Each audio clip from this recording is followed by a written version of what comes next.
and welcome to another episode of The Old, the New, and the Awesome, where we always remind you, over here we shoot the shit, but we don't shoot the messenger. As always, I am Steve, your friendly neighborhood lawn gnome, and I am very excited to recap another month that was, and that of course is April, even though the month is not over yet, but there still is a great deal of stuff that we can talk about today. And of course, my co-hosts are here as always. They are always excited to talk about these topics, and I'm always glad to have them on the show. And that, of course, is Stacy and Kami. Ladies, good evening. I hope you're ready for another show. Yep. Always. I don't know if this was actually in your minds for the past couple of days, but apparently I think this weekend, or is it the weekend after? I don't even know. When exactly is Oscar night? Is it actually this weekend or is it next weekend? Sunday. I have to admit that I honestly have no interest in watching the Oscars this year, and I am someone who actually watches that show as the only awards show that I watch. I'm always excited for the Oscars.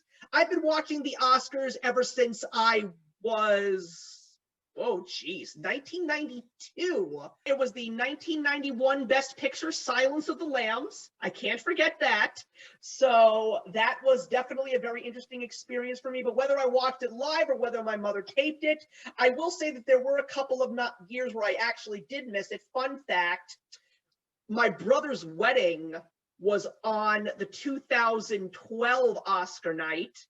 And the funny thing was, he wanted to have his wedding on a night where there were no important sporting events to actually watch. So he literally did his research, and he did find a day that there was no sporting event because he had a friend who actually had his wedding on the Super Bowl. That's like one of the worst days to have a wedding in the world of men. So apparently he was okay with all the men who were coming to the wedding, but all the women were pissed off because of the fact that it was Oscar night. Yeah, we watch it for the dresses. If anything, I mean, yeah, of course you love to see who wins and take home the trophies, but that is like the highlight of fashion. You want to know what everybody is showcasing and the jewels, and that's the whole 9 yards. It's the whole shebang from top to bottom. So yeah, I could see a lot of women being upset about that. I mean, I don't think I ever watched it. Well, the funny thing was, the Oscars were actually still airing when the wedding was over, so we actually got home in time to see who would win Best Picture that year. So that was pretty cool. It was a short wedding then, because the Oscars are only like 3.5, 4 hours. Well, the wedding started in the early afternoon, so. Oh, okay. Yeah, my family is firm believers in day weddings, merely because of the fact that if it's during the time when people have school or work, get them in, have them have a good time, and then get them on the road before the work week starts. We don't want anyone to have a bad day at work. My parents are good people. So, that's the reason. Helpful. Yeah, so the reason why I wanted to bring that up was because of the fact that our controversial topic, even though I don't think that this is a controversial topic, is the state of movie theaters as well as what the studios are doing right now in regards to getting their movies out to the public.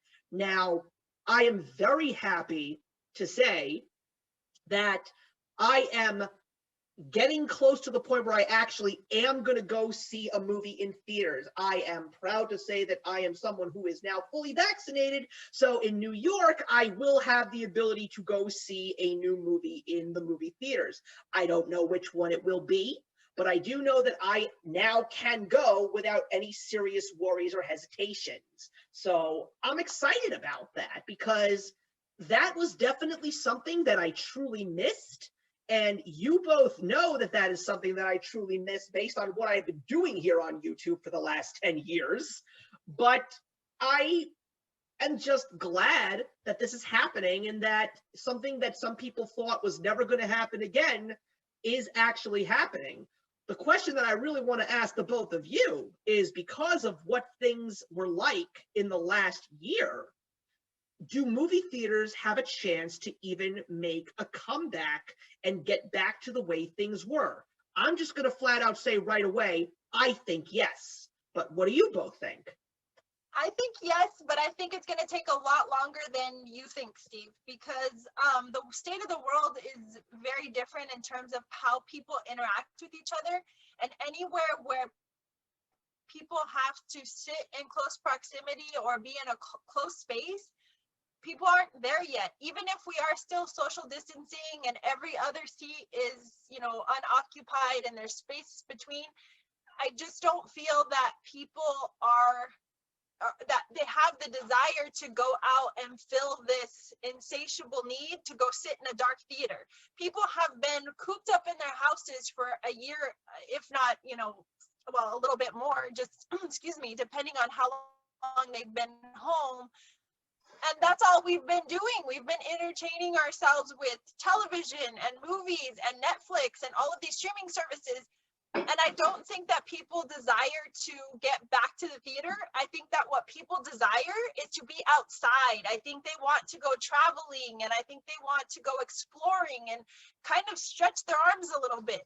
So I do think that it is in the back of our minds as moviegoers, but I don't think it's a high priority for a lot of people right now. And then given the state of trying to salvage these theaters, I really feel that it's going to be a battle with the corporate executives and our pocketbooks as consumers, because where are ticket prices going to be? Where are our consumables going to be in terms of how expensive they are?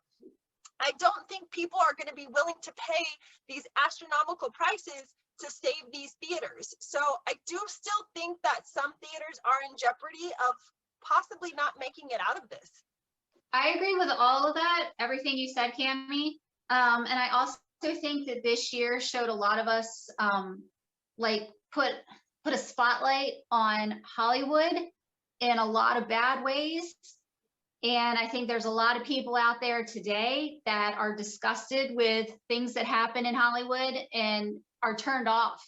Like, I don't want to spend my money on these movies and support Hollywood or these people in general or whatever. So I think a lot of people just had their eyes open to things this year, and that's going to make a difference. I will talk about theaters in specific, though. I think drive-in theaters have a chance to make a comeback right now, because I think people would prefer to sit in their car and watch the movie than sit in the theater.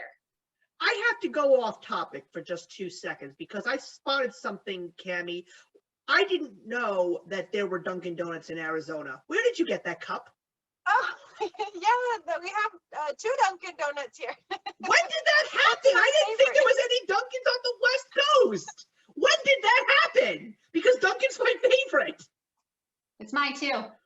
I love Dunkin. Dunkin is my favorite. I actually love this over Starbucks. I'm not really a Starbucks fan anymore. So yeah, this is my giant I'm gonna survive the day coffee. Wow. But it's always been, as long as I've been here, it's been here, and that's going on 5 years now. So I did not know that. I did not know that at all. No, Yeah. Dunkin's fantastic. I actually have, you probably remember my t-shirt that I wore sometimes in my videos, friends don't let friends drink Starbucks, but I also have a t-shirt that says Dunky Junkie on it. And I actually got that from a kiosk in from the home of Dunkin Donuts, Boston. So, that was pretty awesome. Well, it's actually Quincy, Massachusetts, but nah, but Boston, Massachusetts in general is just like Dunkin' everything. But I will tell you, we've got our shares of Starbucks and Dunkins, but especially when you go into the more suburban areas and when you get out of the metro areas, you see a lot more Dunkins than you do Starbucks. And that makes me a happy camper. There's one near my house, so I'm glad that there is one. But getting back to the topic at hand, I have to say that I agree with you both, but to a certain extent, I disagree with you as well. And this is the reason why. Maybe it's just because of the fact that I was observing things while things were in lockdown, or at least I started looking a little bit closer when theaters were starting to open up again in the New York metro area. First of all, I think that the people who truly believe that movie theaters are a thing of the past, are people that never went to movie theaters to go spend some time to begin with. I know a lot of people that don't like to go to movie theaters. They don't want to spend 2 hours sitting in a dark room watching a movie. I know for a solid fact that some of my favorite people in the YouTube film community, they are all going back to theaters, and they are so happy to be back at theaters and film festivals and all that stuff. But right now, this is the way that I look at it.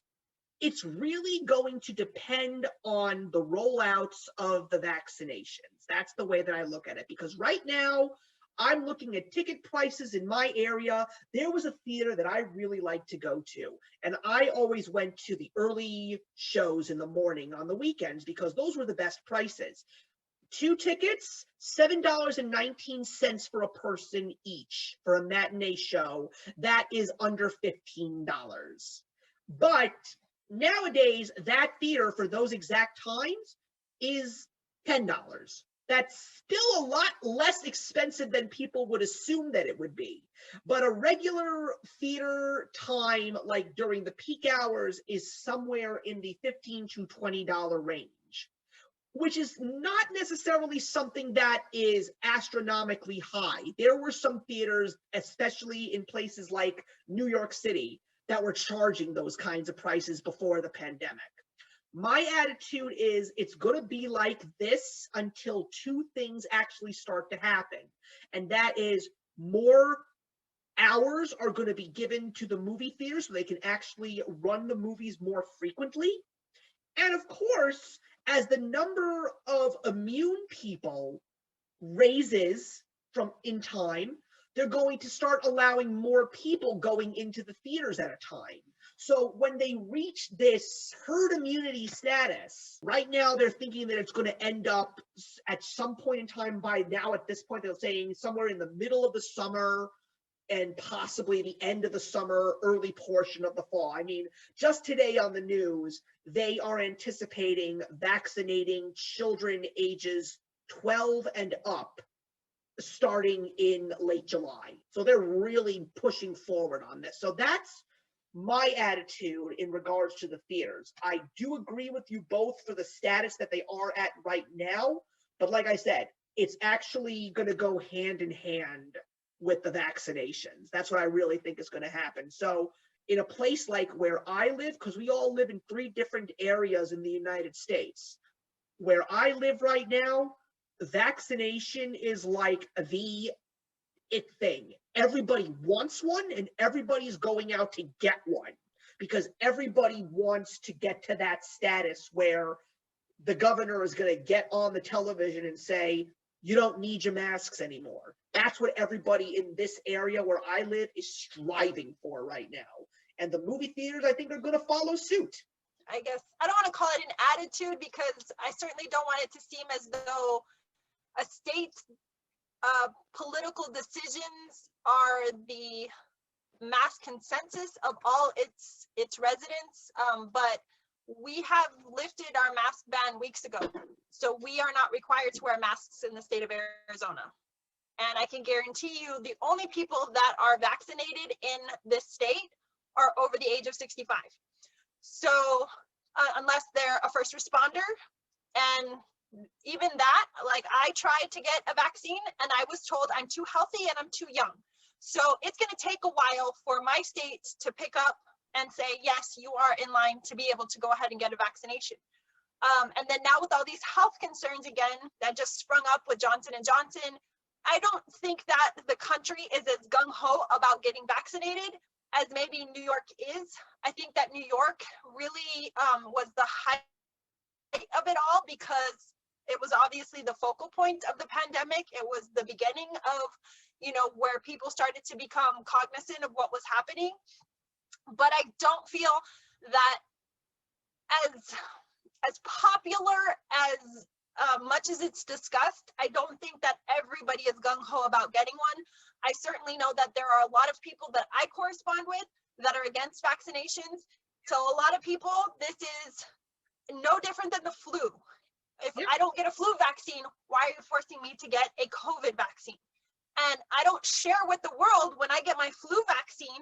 So why am I sharing with the world that I'm vaccinated? It's almost like a badge of honor that people are wearing. I mean, to the point of stupidity where people are actually physically taking photographs of their health cards with their vaccination information. I agree with you on that. That is something that I would not do. That there's a black market for health information though. I mean, people can steal that, people can use that, and anything you put online doesn't ever go away. That's a topic for another day, but I am not, I'm telling you, Kami, I understand where you're coming from. Trust me, I do. I get it. I do. There is a lot of frustration also with people who are our age and do want to get it and can't. And then there comes the concern of HIPAA violations. So, okay, let's say we vaccinate. What are people going to do? Start asking you, are you vaccinated? I mean, I just wanted to highlight the stupidity of, let's say when I go to my local credit union, I literally stand in a line, I social distance, I wear a mask outside. I still wear a mask despite the fact that, you know, the lift has been banned, just, you know, for sake of health reasons, what have you. And everybody should have the right. If you want to wear a mask, wear a mask. If you don't want to wear a mask, don't wear a mask. I just think that is common sense. And if you're sick, of course, you know, same thing. Wear a mask or don't go out. But that said, the very first thing that I'm questioned by a non-health professional, a financial advisor, when I get to the front of the line is, are you experiencing COVID symptoms? Do you have a fever? Do you know anyone who's experienced these things in the last 48 hours? Okay, with all of the things that we found out about this virus, things are ever changing, they're ever evolving. And I think that we're finding out more and more that COVID is much like the flu. It mimics the flu in many ways, meaning there are different strains. It affects people in different ways.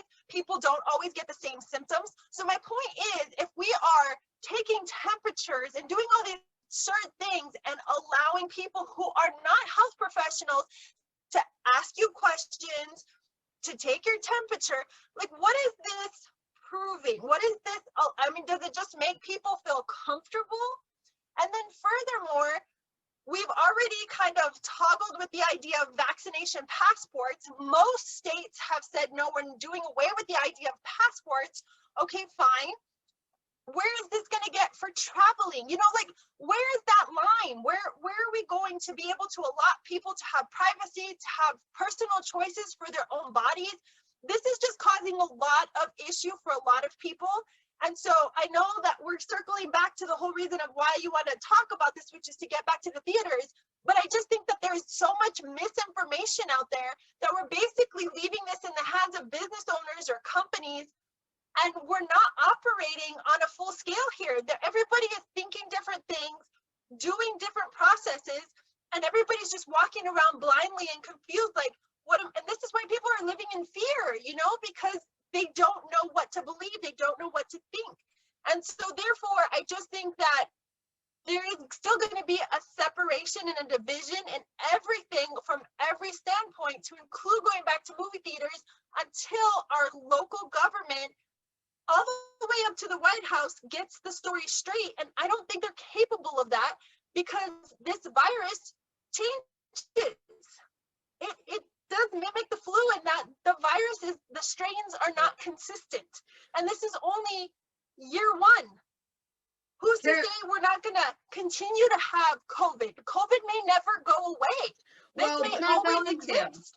So it's not going to. It's not going to go away. Viruses don't just disappear. Kami, they're literally talking, at least in my news over here. But the reason I say that, guys, is because the theory, the thought process a year ago is, oh, this is all going to go away in a year.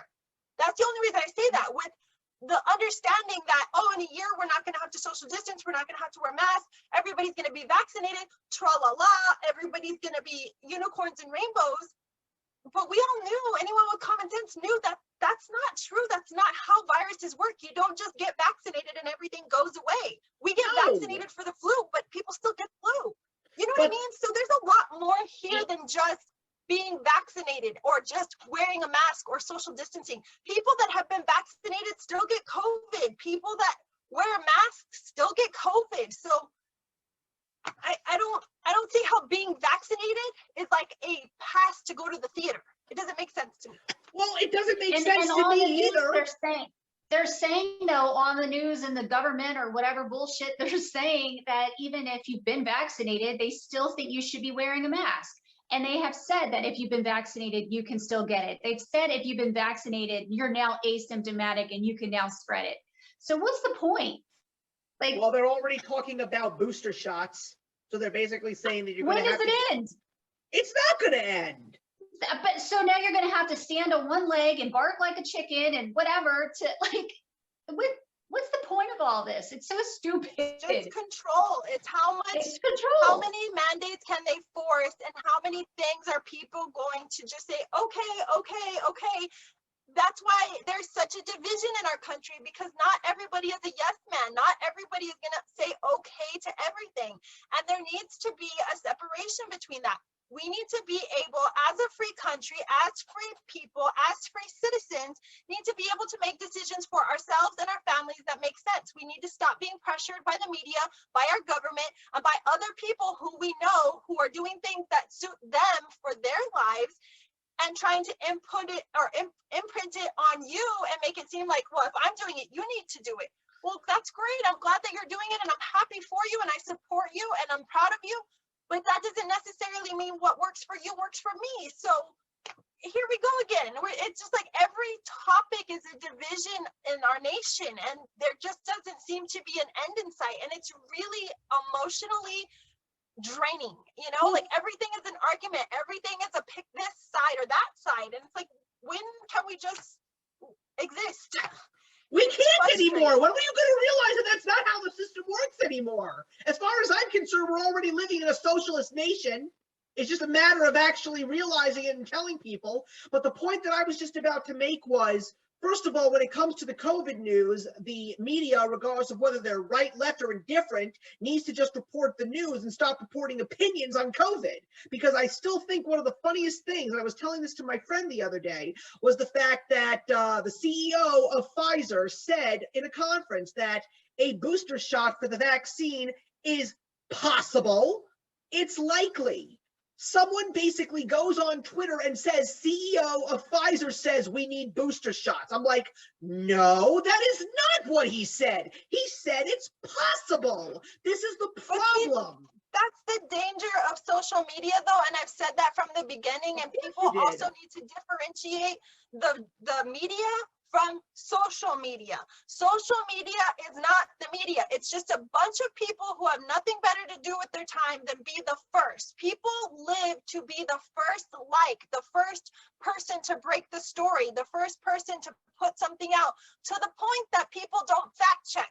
They don't do their homework. They just want to have the most likes or the most volume so they can go viral. And that sickness has constituted this misinformation time and time again. I will say though, of the last probably month or so, I have started to gravitate back to watching regularly scheduled news programs on a multitude of different outlets. I've given CNN a chance, I've given CNBC a chance, I've given ABC a chance, and I'm actually really impressed that we are kind of getting back to that middle ground again. People are reporting things again. People are questioning things. So maybe there's hope for this country after all. I'm not saying it's fixed by any means. We still have a slew of problems, a slew of social issues, and a huge division in our country. There is so much stuff going on, you can't even talk about it in an hour.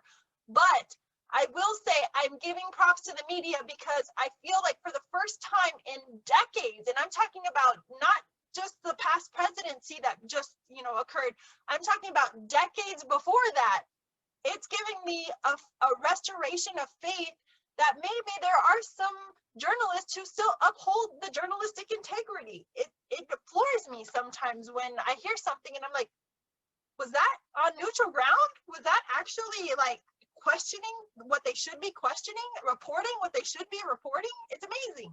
It can happen. And that's why going on, and that's why we need to go back to movie theaters, because people need to pull themselves away from their computers and they need to actually go out and they need to do things. There we go. It's all officially come full circle. But anyway, the second half of this topic was the fact that the studios were trying to find ways to still get their movies out to the public. And I want to know how you feel about some of their business models, because here's my overall attitude. I think Disney got it wrong, and I think HBO Max got it right. Let me explain why. First of all, I have a premonition that Pixar and Disney are going to have a big problem in the future because of what Disney did to them.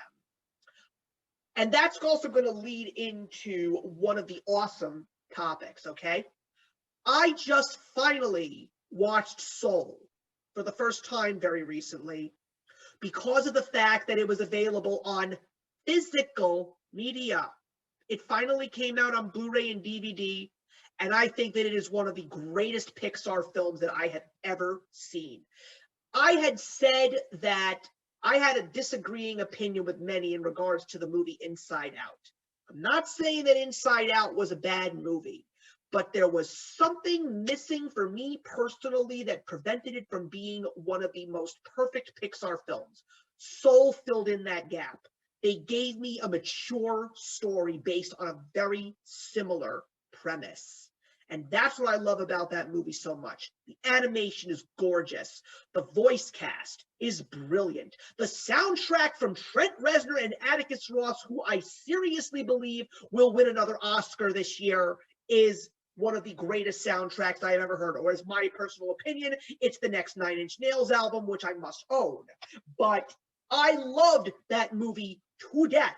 Jen didn't even want to see this movie because of the fact that Disney did a horrible job in marketing the movie. They basically just said, here it is, free on Disney Plus, have at it. She didn't know what it was about. She didn't care for it, but she was willing to sit down and watch it with me when I brought it home, and she loved it. She says, I wish they would have sold me on this movie, but she's very glad that she's seen it.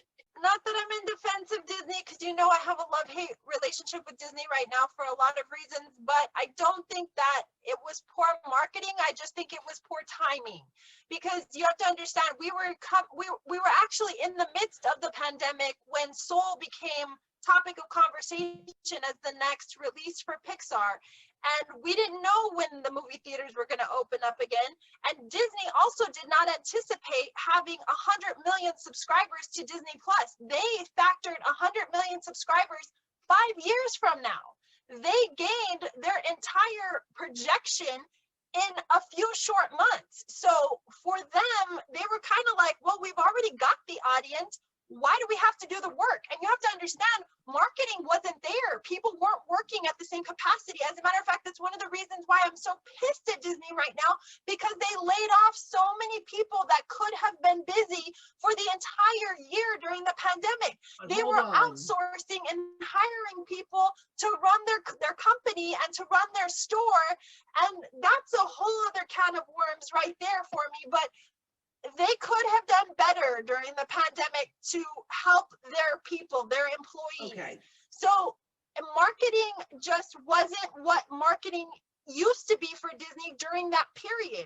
That doesn't mean they didn't try to get the hype after we kind of realized, okay, so we're going to release in February, and it looks like we're kind of starting to get back to something. So I don't fault them for that, but I am very glad that they decided to physically release it, because I really think that helped the movie tremendously. But this is the thing. I appreciate what you said, Kami, but you cut me off in the middle of my thought. What I was trying to say was, I just didn't, I mean, again, I think that they got very, very lucky by offering it for free, but I really think that Pixar is like given the cold shoulder because of the fact that they gave Mulan the premier access fee. They gave Raya and the Last Dragon the premier access fee. They're going to be giving Black Widow and they're going to be giving Cruella the premier access fee, but they're giving them Luca for free. I don't think that that's nice to Pixar. I think that a movie that people actually want to see, they will pay the premier access for. Why did people pay the premier access when Mulan got launched on Disney Plus? It's because people had nothing better to do. So they went out on a limb and they paid the $30 and they watched the movie because there was nothing else new to watch. That's why people bought Mulan. You're making it sound like people only watched Mulan because we were stuck at home. Let's go ahead and set that air clear too. People watched Mulan because Disney has started a whole new wave of movies. Disney is trying on, for the new generation of kids, they're trying these live action films. So although the live action doesn't seem to be resonating with our generation because we're the animation generation, people were excited to see Mulan. It wasn't just like, oh, well, I'll just watch it because there's nothing better to do.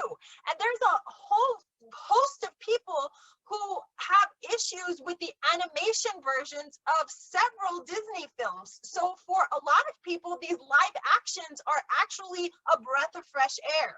So maybe I missed this in the announcements or something in terms of Luca. I do remember it being announced that it was going to be free, but I really didn't think anything of it because I've never visualized Disney and Pixar being one and the same. They've never been like a happy couple, a happy married couple.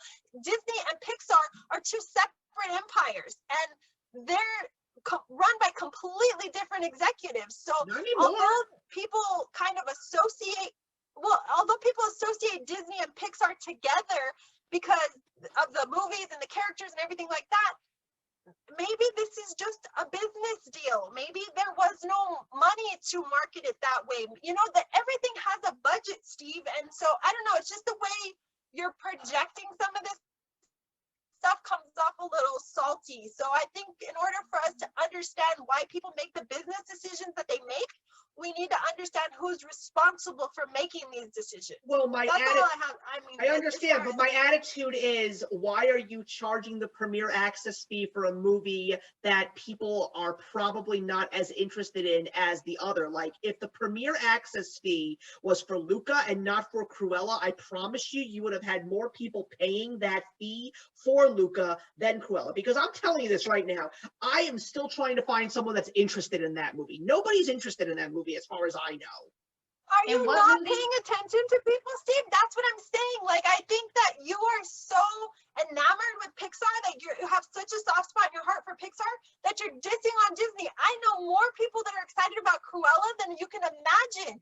This is huge. This is epic. This is like the beginning of Cruella's story. So yes, and then to have the lead actress that's playing Cruella, she is so loved and so I love Emma so Stone. I am a big Emma Stone fan. But I won't see but it. The thing, again, we don't know what the budget looks like for these. And maybe it wasn't in the budget to give premiere access to this. And I think that Disney is kind of gravitating towards that as a feature if people are willing to pay that. Because if I'm not mistaken, to have premiere access, it's like $30 a month.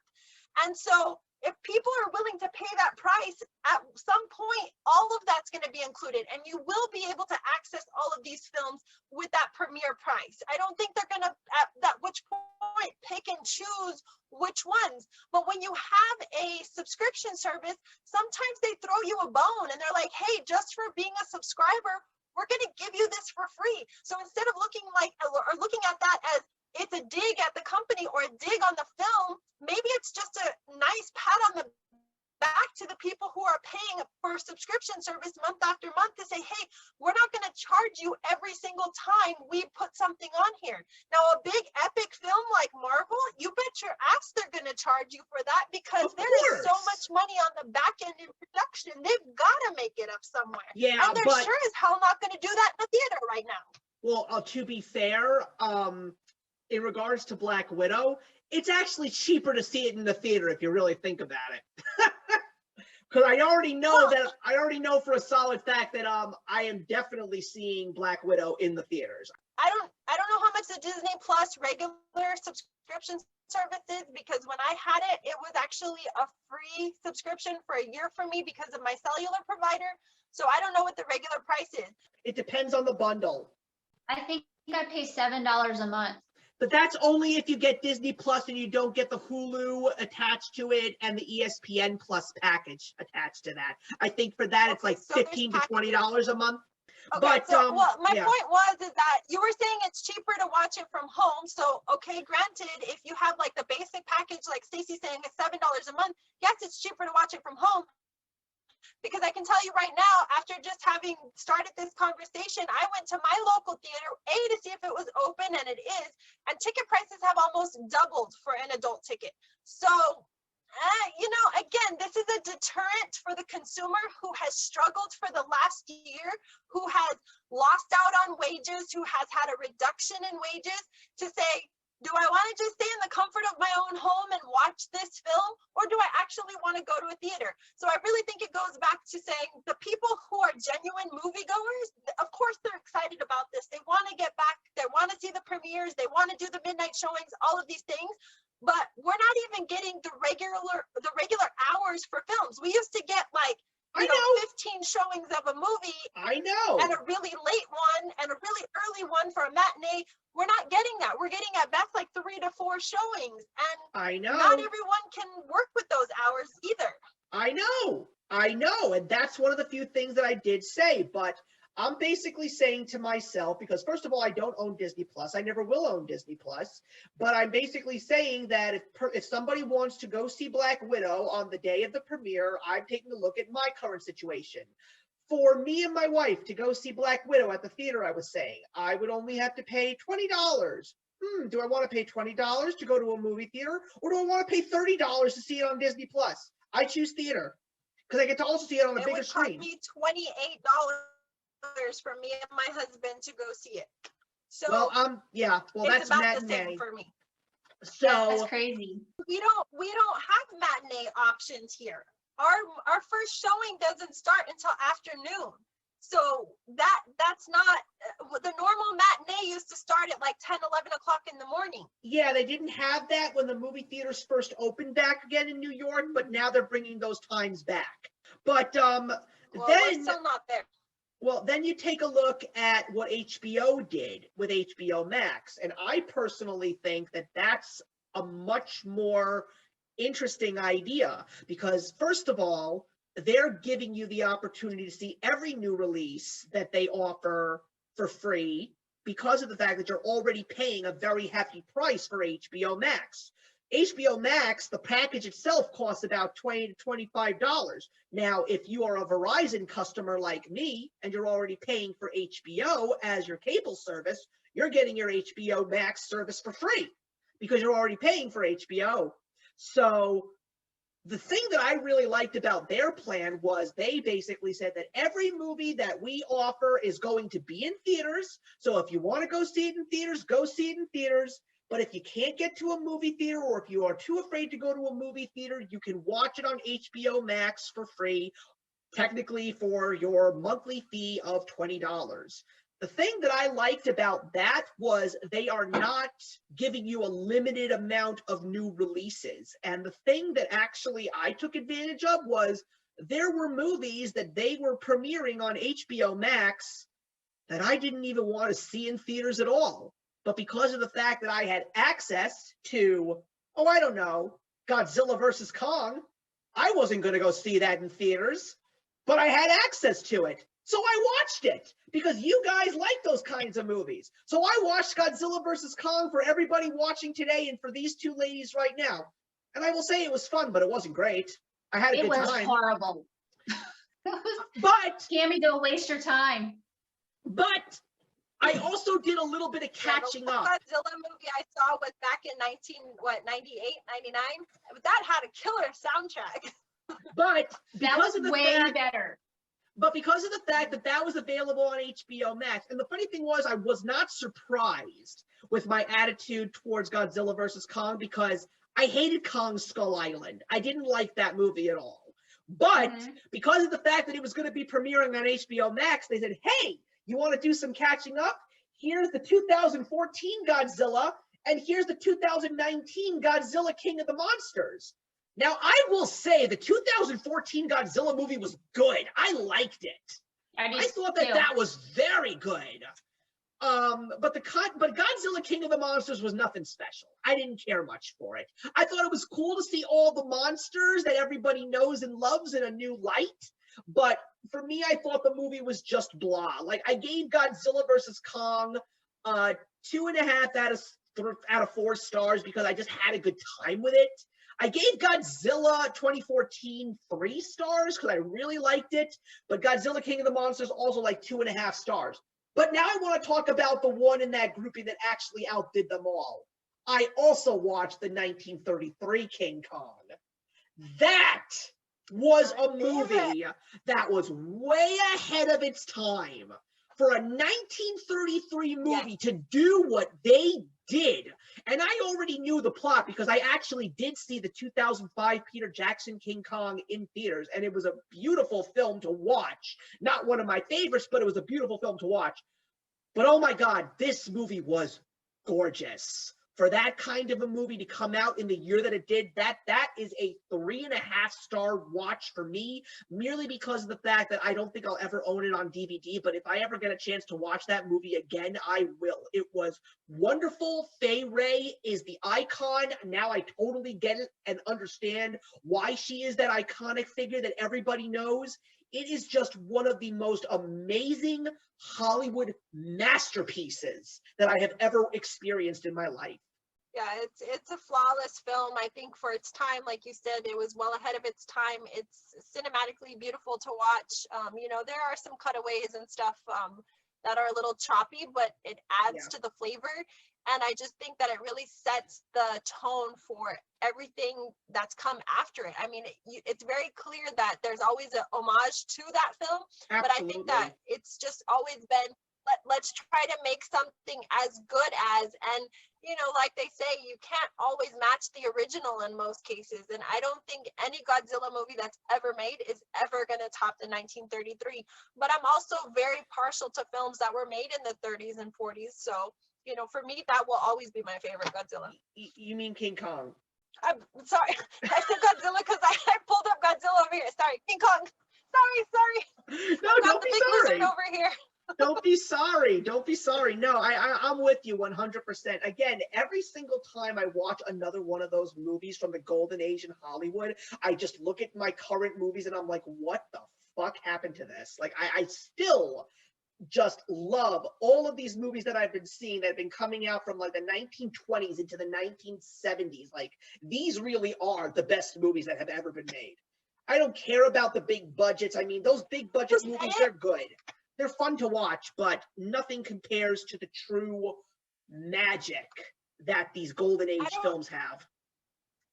I don't know who said it, but I think, and I just, when I heard it, it really stood out for me. I think that sometimes the bigger the budget gets, the more ridiculous the film becomes. And I think that the beauty of these older films was the fact that they didn't have these massive budgets and they really had to make do with the resources that they had. They had to maximize their actors, they had to maximize their props and their sets, and they just had to be creative. And when you have all of these imaginative things like CGI and all of these, you know, things where you don't have to be creative, where you don't have to use your imagination, you forget how to incorporate it in a film. And, you know, you see this, I think, a lot with the remakes. Everyone's like, oh, they're remaking this film, they're remaking this. And it's like, but it's not as good as the original. And I don't care how beautiful you make the film. I don't care how pretty it is on the screen. It's not always about the clarity of the movie or the special effects. It's about the simplicity of the story or the specific actors that were used in the original, you know? So I do think that sometimes bigger isn't always better. It's not just that. It's also, if you're going to remake a film, you've got to find a way to add to the movie that the original didn't have. I mean, here's one of my perfect examples. Clash of the Titans. The original is absolutely terrible. People don't like it. People are still trying to figure out how Sir Laurence Olivier was signed on to be in that movie. But then they were going to make this version of the film with better special effects, and it was going to be really cool looking. But that's the thing. It was just cool looking. They didn't add to the acting. They didn't add to the story. I'm like, that's what you're supposed to do if you want to remake a film. It's like I always say, if there's any film that was in need of a special effects makeover, I know that this is a movie that shouldn't be touched, but I always say that if there's any movie that could get better special effects and just be a much more amazing visual spectacle, it's The Never Ending Story, but it will only be allowed to be done in my book if Guillermo del del Toro directs it, because he will turn it into a masterpiece. I mean, that's the way that I look at it, because that movie is a fan favorite of young people from the 80s and 90s all over the globe. People love that movie. But I do feel that if Guillermo del Toro ever got his hands on that movie and he wanted to make a brand new version of that film, I think that it would be one of the most epic fantasy movies ever made, because he does wonders in his craft. Pan's Labyrinth is one of the greatest fantasy movies ever made. It's a beautiful film. And even movies that he's attached to, like Hellboy and Rise of the Guardians, they're just great movies because he adds so much substance to them. I watched the Tales of Arcadia Netflix shows like Troll Hunters and Three Below and Wizards because he helped create those. And those were amazing epic fantasy Saturday morning cartoon-like shows, and I loved every single one of them because there was just so much story and character development. That's why Guillermo del Toro, in my mind, is one of the greatest directors of our time right now. But King Kong was wonderful. It really, really was. But also, you know, I told you guys I saw Tom and Jerry the movie because it was available on HBO Max. I saw Judas and the Black Messiah because it was on HBO Max. I would prefer to go see Mortal Kombat in theaters, but if I can't, I can watch it on HBO Max. Will I go and see Space Jam: A New Legacy in theaters? Possibly. But if I don't want to, it's on HBO Max. I will, however, say that if Zack Snyder's Justice League goes back to the big screen for a special viewing, I will go see it on the big screen because that movie deserves to be on the big screen. But no, there will be times that I will be going back to the theaters. Like, I want to see Dune on the big screen. I want to see the Marvel films on the big screen. I really want to see Suicide Squad on the big screen. But they're also saying that in 2022, they're removing that option because they are anticipating going back to theaters entirely. And I'm glad that they're doing that. That's why I feel that when it comes to the streaming services, even though the only thing about Disney Plus, the reason why it has so many subscribers is because that's where the kids go. That's for the kids. A lot of children are watching Disney Plus. We only got Disney Plus because of The Mandalorian, and my kids don't watch it. Wow. Yeah. I could probably cancel it because like I've already seen The Mandalorian and we don't watch anything else on it. So I'm still surprised that Disney didn't even think about bringing that show to Blu-ray. I mean, honestly, I was at my comic book store today just because I had the ability to go to there, and I was in the area and there were some comics that were late, so he actually had them for me. And he said to me, "Steve, you watch Falcon and the Winter Soldier, don't you?" And he's like, and I said to him, "I don't have Disney Plus." He's like, "Oh, how dare you?" I'm like, how dare me? How dare they not put those shows out on DVD or Blu-ray? Don't they realize how many millions of dollars they are missing out on? And they're constantly complaining about the fact that they're still financially struggling? Well, that's what saved Disney back in the late 80s. If you'll remember, when Michael Eisner took over Disney, he brought everything out of the vault. And he said, look, Disney's going under. The only way to bring our capital back where it needs to be is to get these films into the hands of movie lovers. And so he started the Disney home subscription services, where you could purchase these through the Disney store and they could be delivered to your home month after month. Or I think in the beginning it was once a year, but needless to say, that was a part of my childhood from the time I was like 9 until I was, still in high school, and we were still getting these boxes with the VHS, the clamshell, or eventually it changed into DVDs, and a lithograph, and it came with a watch, or you could, at some point, I think they even offset, you could get a watch or something else, but nonetheless, that's marketable. But I think now we are in a very digital age where Disney Plus was appealing to adults who don't like the tangible media. There's a huge audience out there of people who are minimalists and they don't like all of this stuff. They don't want to weigh themselves down because they're moving all the time, or they're living in RVs, or whatever it is that kids are doing these days. And so they don't want all these DVDs or all these, whatever Blu-rays or whatever.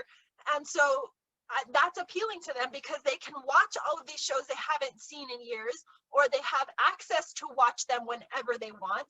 And so it's a gamble these days. I really think that, yes, it appeals to us because we are tangible media people, but maybe it is in the long run saving them a little bit of money, because if you go to places like Best Buy, you don't see the displays of movies like you used to. You see a handful, a small selection, and it's really not even worth your time.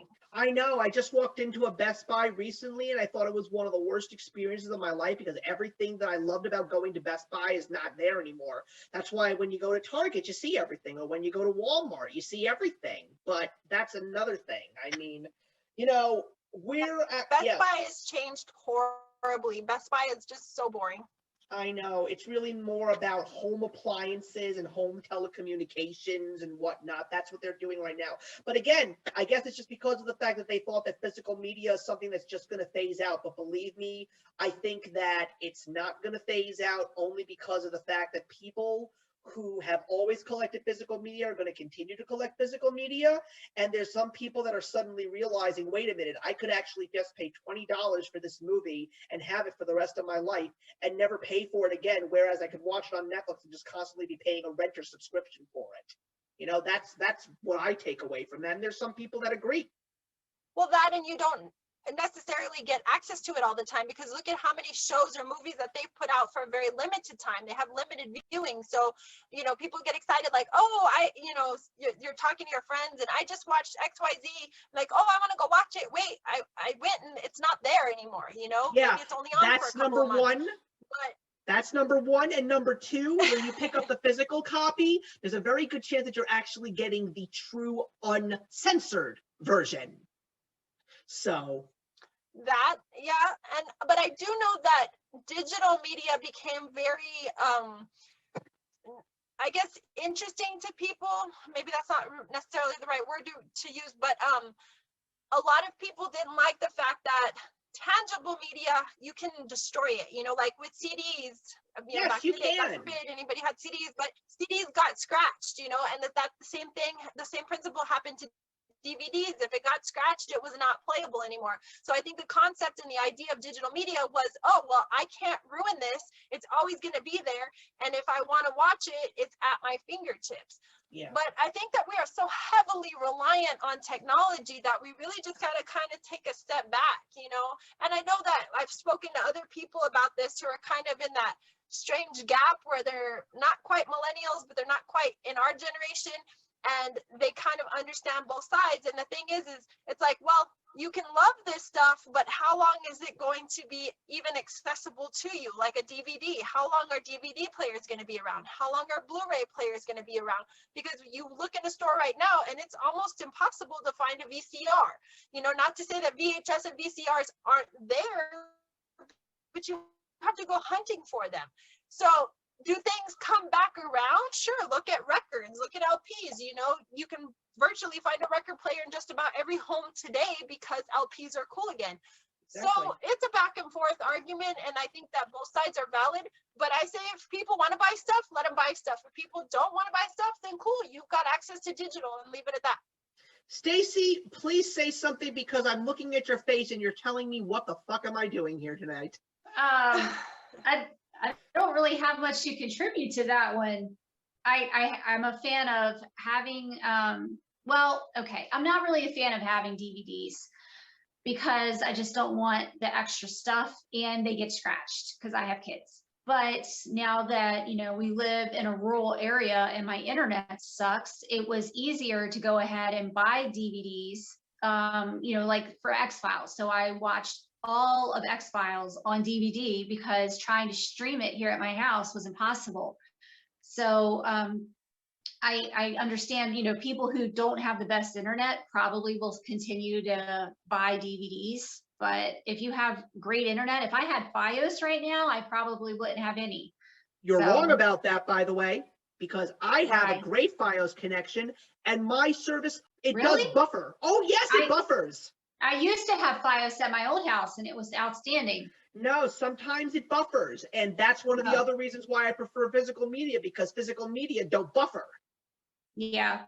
And and you guys probably know that I treat every single one of my movies like babies, like newborn babies. Very few of my CDs and DVDs have scratches, and now I'm actually buying more Blu-rays than DVDs because Blu-rays have that extra coating, so they're basically saying that scratching is virtually impossible. Yeah. But Blu-rays are only for specific movies. Like just this morning, I finally got myself a copy of Inception, and there was no way that I was going to buy it on DVD. That's a Blu-ray. You know, now I realize like there are certain movies that must be seen in Blu-ray and not on DVD. But speaking more of, we did actually throw around some comic book movies, and I know for a solid fact that Kami is really diving deep into the DCEU, and I'm pretty certain that HBO Max is a contributing helping hand there. Most definitely, yeah. I'm fortunate to have HBO Max and I love it. But it's actually something that's been on my bucket list for quite a while, is to dive into both universes, both Marvel and DC. But I figured I'd do DC first. One, because obviously Snyder's Justice Cut, you know, I had to watch that. But I kind of felt like if I was stepping into it, I wanted to go in completely loaded, you know, that I had seen everything beforehand that I was supposed to see. So for the first time, just this past month, I watched Man of Steel and I watched Batman versus Superman. Now I had seen Batman versus Superman before, obviously, because Ben Affleck, hello, but I was a little lost in the sauce. You know, if you jump into that one, having not seen Man of Steel, there is some questions you might have. So I just went through the entire DCU catalog, and I went on just, you know, one of those internet searches, you know, how should I watch the movies? Because, you know, a lot of people have those for Marvel. So I was thinking, well, they have to have it for DC too. And so that's what I did. I basically just followed a list, and I have successfully completed the entire DECU, of course, to include Snyder's cut of Justice League. So I'm ready for Suicide Squad, and I'm ready for the rest of the catalog in 2021, as well as now up to 2023, because they moved Shazam up to 2023 release now. So I have to ask you, because we've talked about the movies and we talked about the ones that you liked and didn't like.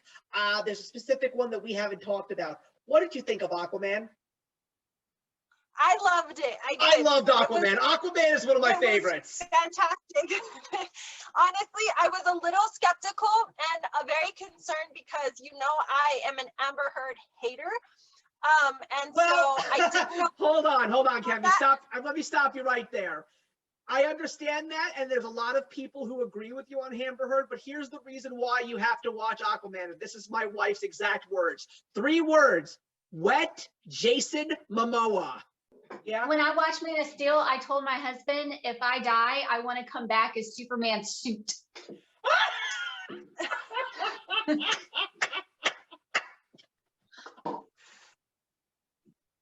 I'm sorry. Wow. You never get this. You don't get a cackle from me ever. This is a rarity. Oh my God. That is the quote of the night, everybody. Yeah. Oh man, I am done. I am done. Yeah. True story. Oh man. I'm not allowed to watch Superman anymore. I'm just not. I will admit, I'm not really into muscly guys, you know. I like my guys with a little meat on their bones, but yeah, Henry Cavill without a shirt isn't bad, and Jason Momoa not bad either. And when he's wet, all the better. So, you know, I'm not complaining there. But no, I mean, even her, aside from her character, I thought she played the role very well, but I am so happy she got fired, so she will not be an Aquaman 2. And, you know, beyond that, though, the story was solid, and I loved the premise of it, you know, like Earth people destroying the oceans versus the ocean people, you know, I mean, and just the whole Atlantean feel, it was just very well done. But I'm still into my Wonder Woman phase. I don't know what it is, like, but I've never been a Wonder Woman fan, like, ever. And after reading Red Son, I am such a fangirl for Wonder Woman. I'm just like ridiculous about her. So I was having a lot of fun going through that whole catalog. And I actually ordered the Wonder Woman Red Son Funko Pop. Yes, you did. Yes, you did. I mean, Wonder Woman is a character that I've always liked ever since, the Super Friends days of Hanna-Barbera when I got to watch all the reruns and all that stuff. But no, I was not someone who ever read the comics, and I didn't really know much about her rogues gallery, but I can thank Bruce Timm in the DC animated universe because of the fact that, he gave us new and amazing versions of characters like Cheetah and Giganta and Killer Bee and Dr. Poison and all of these great villainesses that are just things that we really need to embrace. And yes, I love Gal Gadot as Wonder Woman. Every movie that she's in, even Wonder Woman 1984, I do have a good time with that movie. And the reason why I really like that movie so much is just because of the fact that Maxwell Lord gave me something that we don't even see in the Marvel movies as often as we should. And that is classic comic book over-the-top supervillainy. We don't get that in any of these comic book movies these days. To actually have a villain that wants to take over the world.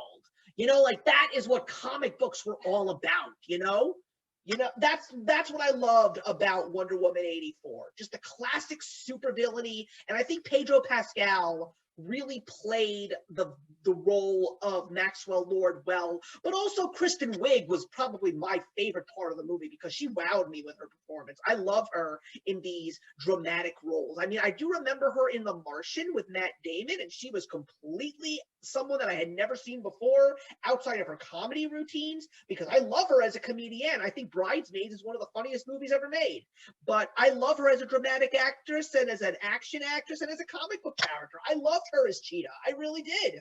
Yeah, it was really great to watch her do that dark descent, because she starts off kind of just a geeky character and you're just like, how is she going to evolve? And she just does such a fantastic job. Just the way she presents herself, her position that she holds in that company, and then she just kind of gets darker and darker as the film goes on. I was warned about that film that I might not like it, but I think it was very well done. And I think that I might just have a greater appreciation for it because I've been reading the comics. So when I see something that I've read, I'm just like, oh, this is cool.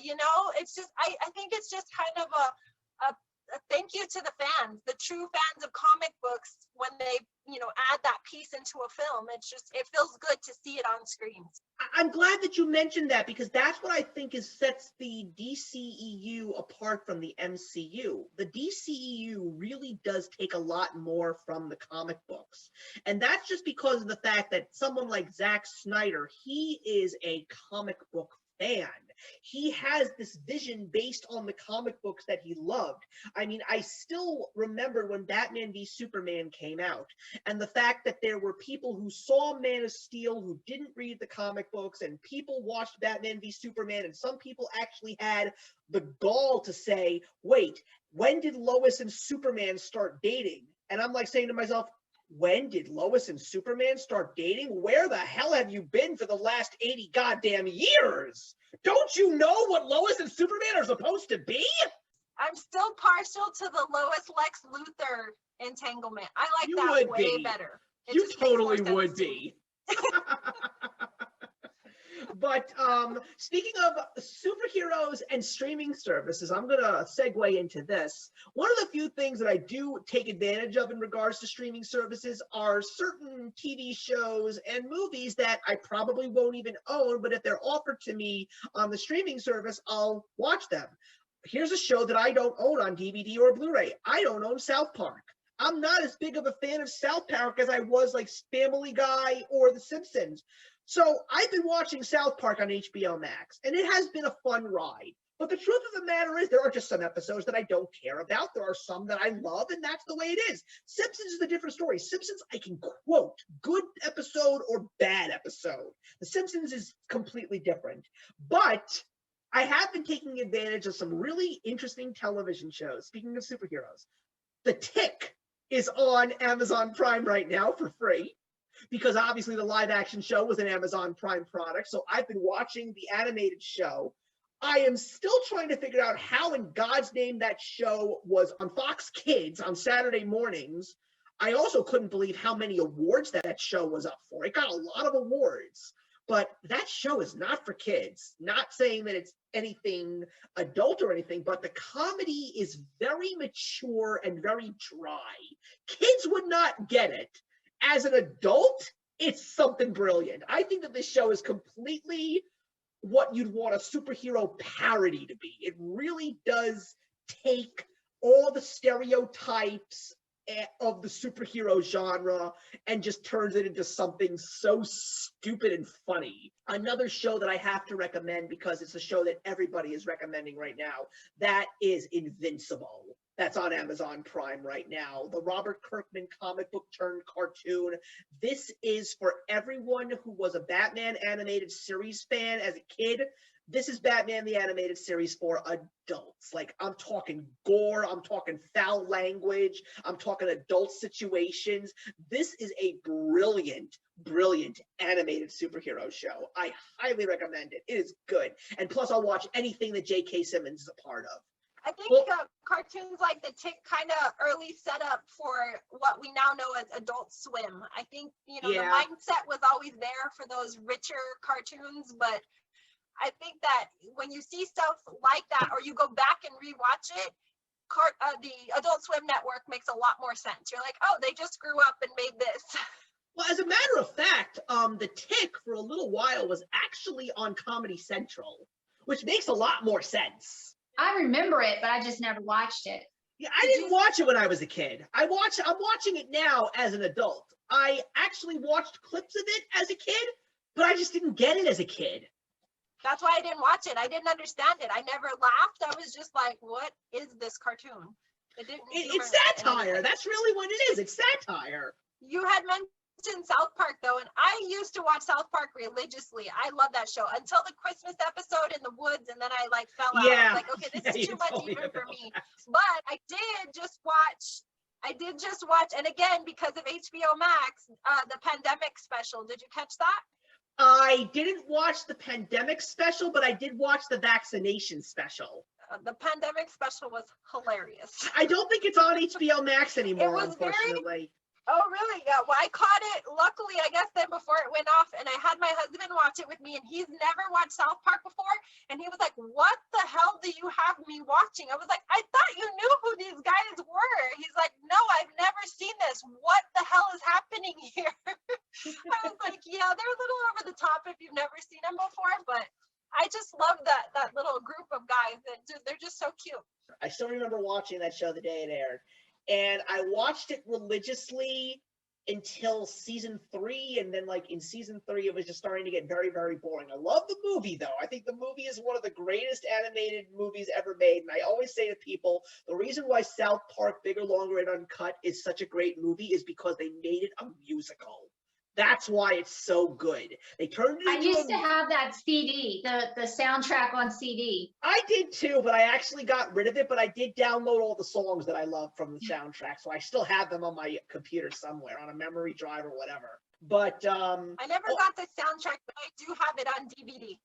Yeah, I still have that movie out on DVD. I actually reviewed it for its anniversary, because it just actually had an anniversary in 2019. It's absolutely crazy to believe that movie is 20 years old. But that means we're old. Well, okay, then speaking of old, let's talk about a movie that just celebrated its 30th anniversary this year, because it is definitely one of the better films to have come out when we were growing up. I also think that it is one of Steven Spielberg's best films, and that, of course, is the classic Hook, starring Robin Williams and Dustin Hoffman, and of course, you've also got Julia Roberts, Maggie Smith, and Bob Hoskins. I still remember when I went to see that movie in theaters, and I don't really remember what my reaction was about the movie when I was a kid. But I just remembered every single time I watched it again and again and again, I just loved it more and more. And I'm such a Robin Williams fan right now because of that movie, because that's the very first Robin Williams movie I ever saw. Steve, I used to watch him on Mork and Mindy. See, my mom told me about Mork and Mindy, but there was nowhere for me to see it at the time because we didn't have cable, so I wasn't able to watch Nick at Night. Yeah, I was a big fan. Yeah, Nanu. Yeah, but I mean, you have to remember that Hook came out before Aladdin. So Aladdin was my second Robin Williams movie. Mrs. Aladdin came out Doubtfire. in 92, Hook came out in 91. Mrs. Doubtfire, by the way, Stacy, that's the first movie I ever saw more than once in theaters. I went to go see that with my friend, and I knew that my mom was such a Robin Williams fan. I basically dragged her to go see that movie with me. She was like, "You already saw it in theaters. You don't need to see it a second time." I said, "No, I know that, but you need to see it a first time. You need to see this movie." And You know his best movie besides Aladdin is What Dreams May Come. Have you seen that one? I'm not a big fan of it. Oh, I know That's I saw that in tearjerker? theaters. I saw that movie in theaters I too. did too. But I didn't really think it was a great movie. I mean, like, oh God, when I think about my favorite Robin Williams film is Mrs. Doubtfire. And another it? movie, oh yes, and I think it's the greatest movie of 1993, and that's the year the Schindler's List came out. And I get into so many arguments about how could you say that Mrs. Doubtfire is better than Schindler's List. I'm like, okay, Schindler's List is a masterpiece, and the difference is I actually have fun watching Mrs. Doubtfire and not when I'm watching Schindler's List. And you're talking to a person whose grandparents are Holocaust survivors. So I don't watch Schindler's List for pleasure. But I love Mrs. Doubtfire, another Robin Williams movie that I will be talking about on this show this year because it's celebrating an anniversary as well, is The Birdcage, which is another one of Robin Williams' greatest performances. Also, Jumanji, come on. Yeah, I love Jumanji. How about Christopher Nolan's Insomnia? That is the first time that I I ever don't think I've saw. ever seen that. Okay. It's Al Pacino, Hilary Swank, and Robin Williams. Robin Williams plays the villain. Oh, yes, I have, and I think I own it, actually. Yeah, it's a weird film, and I got it for Robin Williams, not knowing Al Pacino was in it, and it's strange for me to watch it because I'm not used to seeing Robin Williams like that. But yeah, it's a good, I think that you have to get out of the mindset of the comedic Robin Williams to allow yourself to enjoy that film. Yeah. It's rough. If you are a genuine Robin Williams fan, a lot of people just off the bat hate that movie because it's really hard to get him in that really dark role, you know? And speaking of that, when I was actually having this exact conversation about Robin Williams movies with my father-in-law, we both agreed that two of his best roles were his villainous dramatic roles, meaning Insomnia and 1 Hour Photo.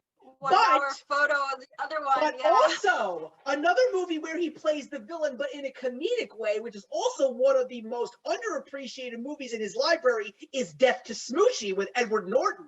That is such a fun movie. And I'm not going to finish talking about Robin Williams without mentioning Good Morning Vietnam and Dead Poets Society, and of course, Good Will Hunting. Awakenings. That's what I was about to say. For me, my two favorites are a toss between Good Will Hunting and Dead Poets Society. That is Robin Williams at his finest. But also, it's like, how could you not have picked Robin Williams to play Peter Pan? Like, to not have him play Peter Pan would have been a sin for Hook because he just makes that movie. He really is the little boy that never grew up, that actually grew up. And that's the thing that I love so much about this movie. It's not a remake. It's basically the sequel to Peter Pan, even though there are various additional stories of Peter Pan and Wendy. This is the movie that really gave us a whole new look at Peter Pan and Hook. And I also completely forgot to mention that a very, very young Gwyneth Paltrow is in that movie. That was, during the rewatch, that was my surprise. I was like, oh shoot, I forgot Gwyneth was in this. Yeah, but he and Dustin Hoffman in that movie are gold. And I love the final sword fight in that movie when Peter Pan goes, I remember you being a lot taller. And then Hook responds, to a 10-year-old, I'm huge. Like, I just love that line. And of course, Bad Form Peter Bad Form is actually in my close-knit group of friends. That's like a very important thing that we say to each other. Like, whenever someone really does something stupid, someone's just going to yell, bad form, Peter, bad form. Yeah, and of course, Charlie Korsmo, who plays Jack. I mean, you know, the kid from Dick Tracy, and William Lichter from Can't Hardly Wait as when he grew up as a teenager. Oh man, he is. Oh, I love him as Jack. I love that movie. Is just beautiful, and of course, the John Williams score, and even again. A movie that was way ahead of its time when it came to visual effects. That movie actually got an Oscar nomination for visual effects. Yeah. My favorite though, even through the rewatch, was Rashawn Hammond, the little thud butt. I want to gush his little face. He's just the cutest character, and he's just so innocent and so sweet. I love and he has him. always been my favorite from that movie. Always. Yeah, I love The Lost Boys. My personal favorite is definitely Pockets, the one who actually recognizes Peter Pan. I'm like, I just love when he stands up to Rufio, and when he stands up to Rufio and said, "What's he doing here if he's not Peter Pan, huh? He don't look happy here." Like, I just love that line. It's so beautiful. Like, there's so much emotion in these characters, and like, you just relate to them. You see, this is the thing. The 90s, I think, was where movies really hit their peak. You know, they had the budgets, but they were still managing to give us those characters that we love and the heart that we want from these great movies. And Hook is just one of the true epitomes of a true wonderful family film, and we need to get back to those kinds of things. I think that's the beauty of the 90s, is that you had wholesome family films.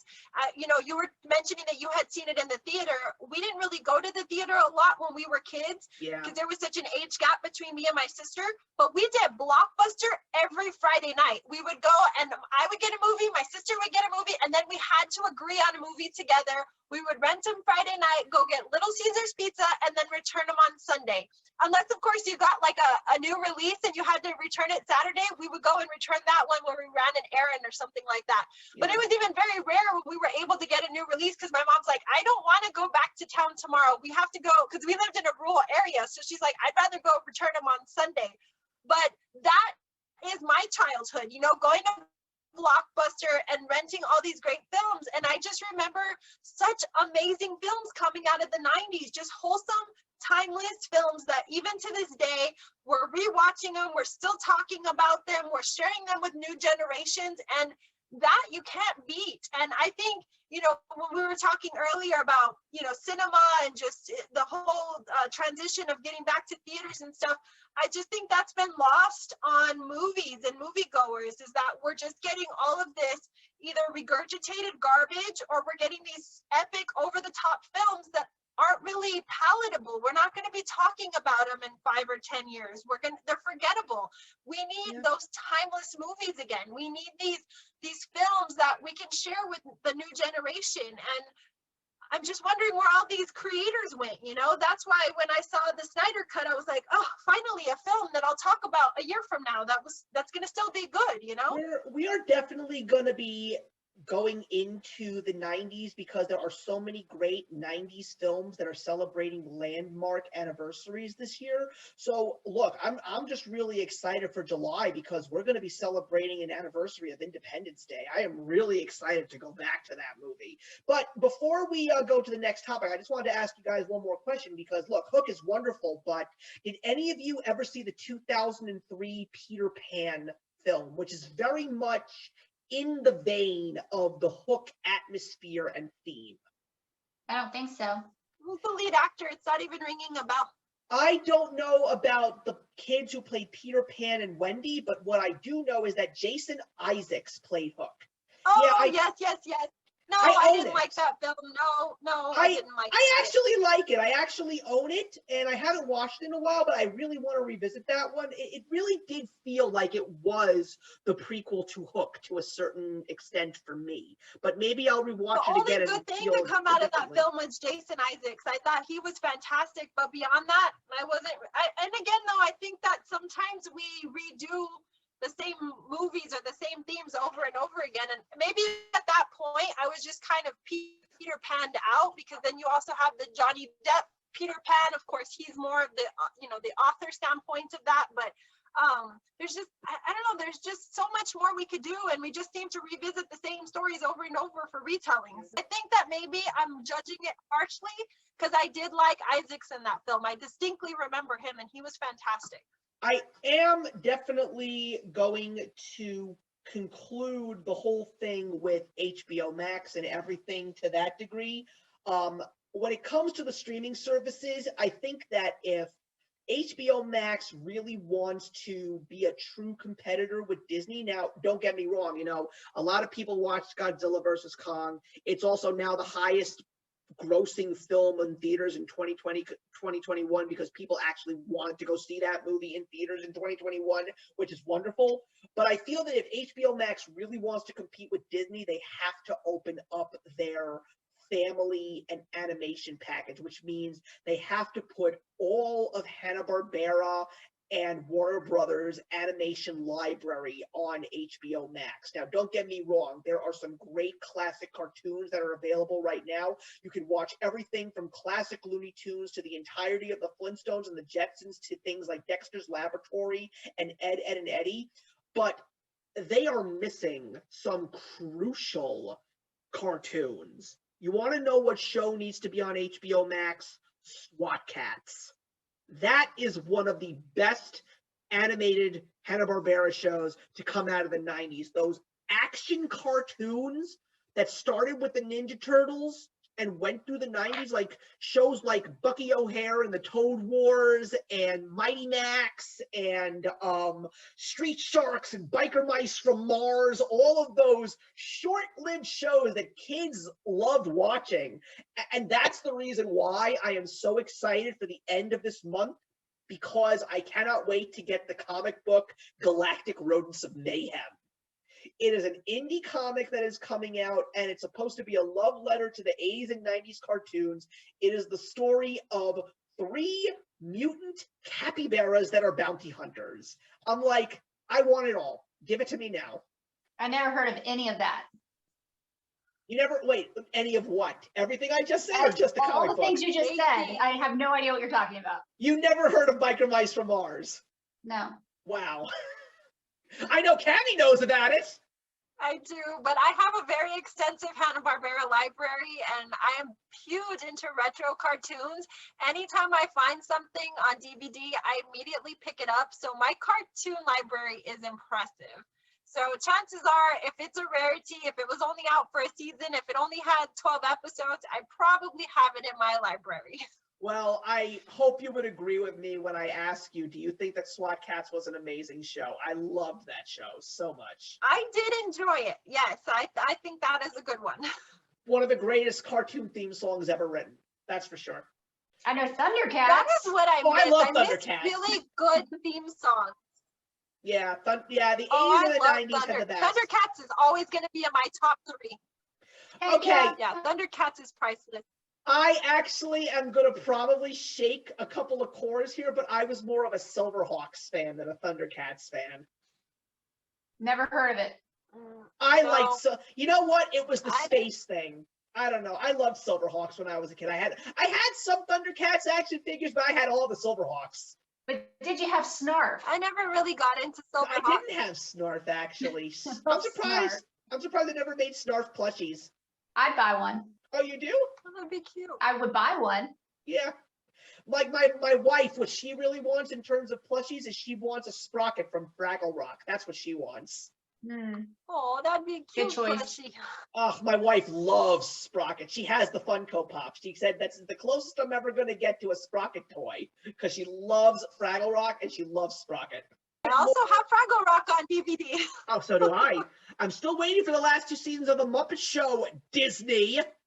They'll get there. Yeah, right.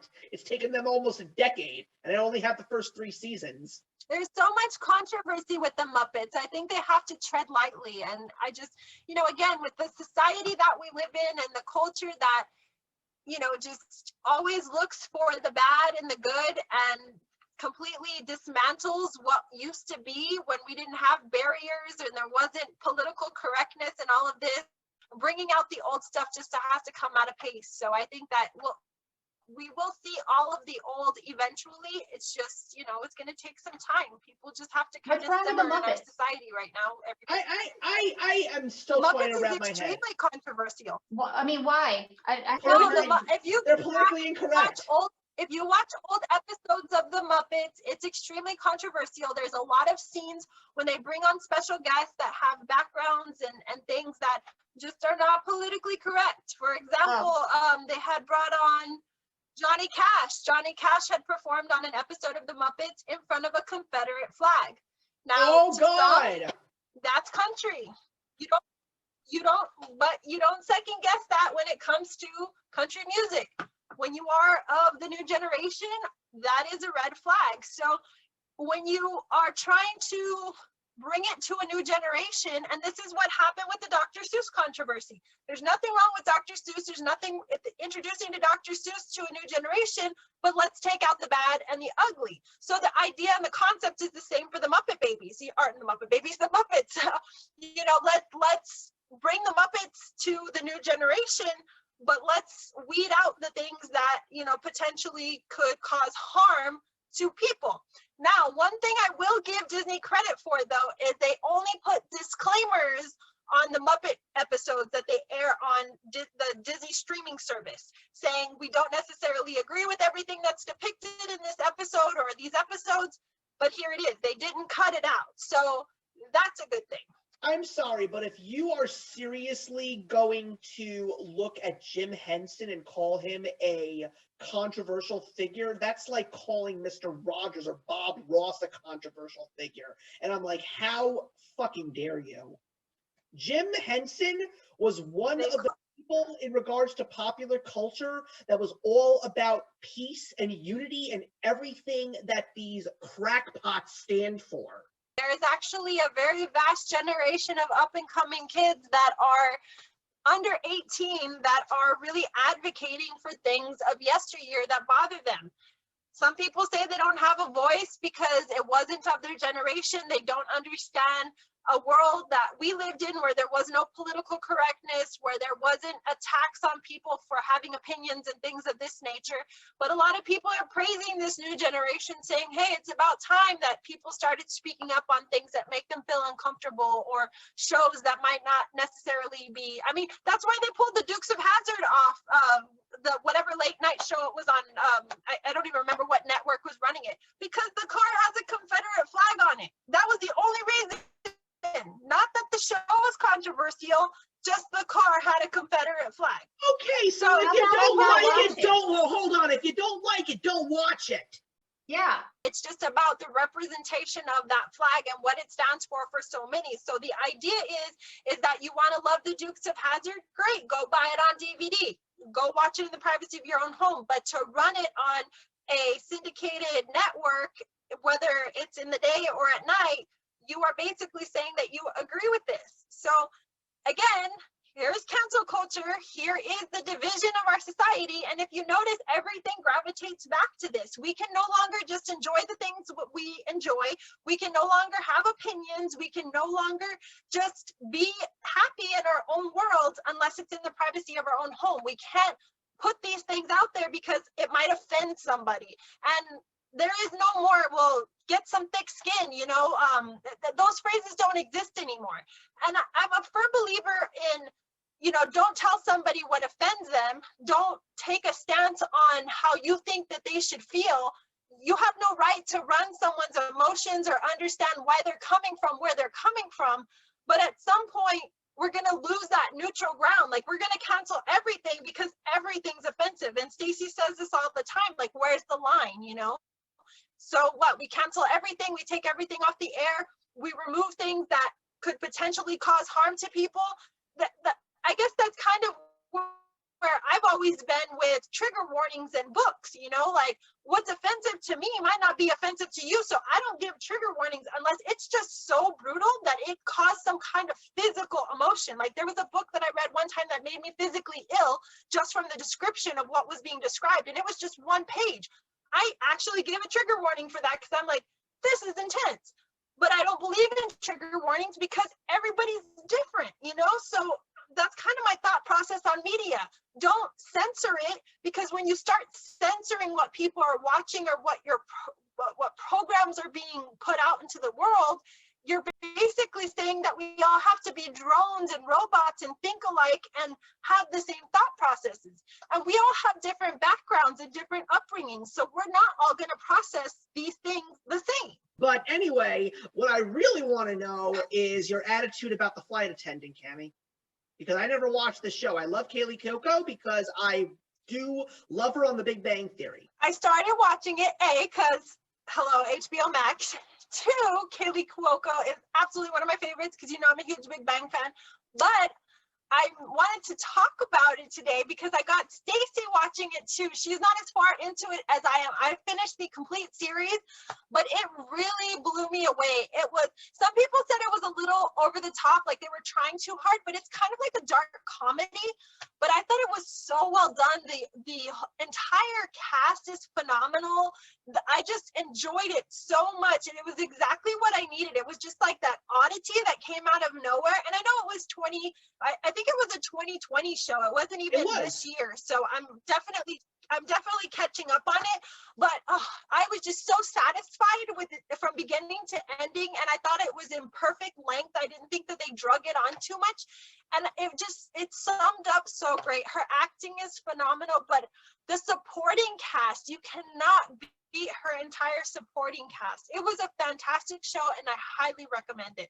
She knows how to do dark comedy. One of my favorite things that she's doing right now is she's now voicing the animated version of Harley Quinn on the show for HBO Max, Harley Quinn, and that is one of my favorite shows right now on HBO Max. It's just, as a DC animation fan, this is like a mature audience DC show. It's a comedy, and it's a dark comedy, and Kaylee Cuoco is brilliant in it as Harley Quinn. I love her. Stacy, you say you're trying to envision her voice as Harley. That's interesting. Hold on. Too many talking people. Stacy first, then Kami. Oh, I still have only seen the first episode of Flight Attendant, but I think she's adorable. She's great. She's one of the best. I could have been her. I would have loved to be a flight attendant traveling around the world and getting drunk every time. So like, I think like I relate to her, not with a dead person in the bed, but otherwise I relate to her. That part of it is actually kind of sad, but I enjoyed that they dealt with alcoholism and the whole reasoning behind why she's an alcoholic. But there's just so many layers to that show. I think that Rosie Perez's kind of like side story, or her like, I don't know, whatever she's got going on was a little bit unnecessary. I mean, I guess it added a little bit of texture to the story, but in the end, it does kind of come together because it allows Shane Evans, who's played, that's the character name, but it's played by Griffin Matthews, and I think he's freaking phenomenal, but it kind of allows his character to make sense through the whole thing. I mean, I think he's one of the best supporting actors in the whole series, but it gets better, and you know, it works on so many levels, comedically, the darkness, the mystery, the intrigue, the espionage. There's just so much going on in that show. Well, I've been watching a brand new show on CBS, and I don't know if it's going to get past its first season, but I personally have been enjoying it a great deal. And it's called The United States of Al. It stars this comedian that I've never heard before. His name is Adhir Kalyan. It's basically the story of a guy named Riley who's from Ohio, and he's an Army veteran. He fought in Afghanistan. And he had this amazing bond with his translator, who, of course, was against the Taliban, fought for the U.S., and loves everything that was about American culture. And he actually saved this soldier's life in one of the battles. And it took them 3 years since Riley was able to come back home, but he brought this friend of his who goes by the name of Al on the show, brings him to the United States. And so this is about this Muslim man adapting to Western culture. And I will say that Adhir Kalyan, who plays Al, is one of the most adorable things I've ever seen on television.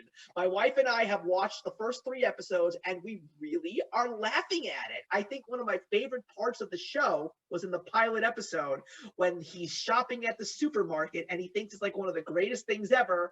And then when they get to the checkout and he sees that the chicken is $8, he tries to haggle with the guy who runs the register. It is one of the funniest things that I ever saw. This guy is absolutely brilliant. And also, if you ever watch the show Breaking Bad, Dean Norris is on this show, and he is really, really funny. But what I really appreciate about the show is not that they're actually trying to bring a little bit of more awareness of Muslim culture into American television. What I also really appreciate about the show is that it really slightly, not making fun of it or anything, but like there's some comedic takes on it, but they do show a little bit about PTSD, which I think is actually a very important thing. You see a man who was an American soldier who's trying to adapt back into American society now that he's not fighting wars anymore. And at the same time, he's got a sister who lost her fiance in the war. So you're seeing things like that from both sides. And I think that's a very, very powerful thing. But it doesn't take away from people who have been in the service. They actually pay nothing but high praises, but they also show some of the struggles that soldiers who come back home feel. And I think that that is a really nice thing to see even though it's a lighthearted sitcom. I think that they're doing a really good job, and I'm just hoping that this show gains a little bit of a following because I would like to see it actually continue. I think it's a great show. I do. Sounds good. Yeah, You I think actually just got me interested in it, so I will be checking it out. You can check it out on Thursday nights on CBS. I forgot it's on, I believe, at 8:30. It's right after Young Sheldon, which is another show that my wife and I absolutely love as Big Bang Theory fans. We love Young Sheldon. But yeah, United States of Al is a really cute show. And like I said, I'm hoping that it will actually last more than one season because sometimes some of my favorite shows only last one season, like Freaks and Geeks. But anyway, that's I think gonna wrap up the show for tonight. So of course, we all really hope that you enjoyed this show. So if you did, please don't forget to hit that like button as well as leaving us a comment because we'd love to chat with you. But of course, if you want to see all the craziness that happens here on this channel, don't forget to subscribe and hit that notification bell so you're always up to date with our latest videos. So thank you all for another great episode of The Old, the New, and the Awesome. This was fun, and I'm also really looking forward to the next episode because we definitely think that we're going to get a lot more interesting topics to talk about, and who knows where the discussion will take us, because I'm just going to say this before we officially say goodbye. I don't think I anticipated what we talked about today to actually happen. This was something different. But anyway, that's what happens when you have good conversations with friends. So everybody, thank you very much, and we'll see you all in the next one. Bye. If you enjoyed the video you just watched, feel free to leave a comment. Also, feel free to subscribe if you want to be up to date with our latest videos. Thank you so much for joining us today, and we'll see you in the next one. Actions speak louder than words.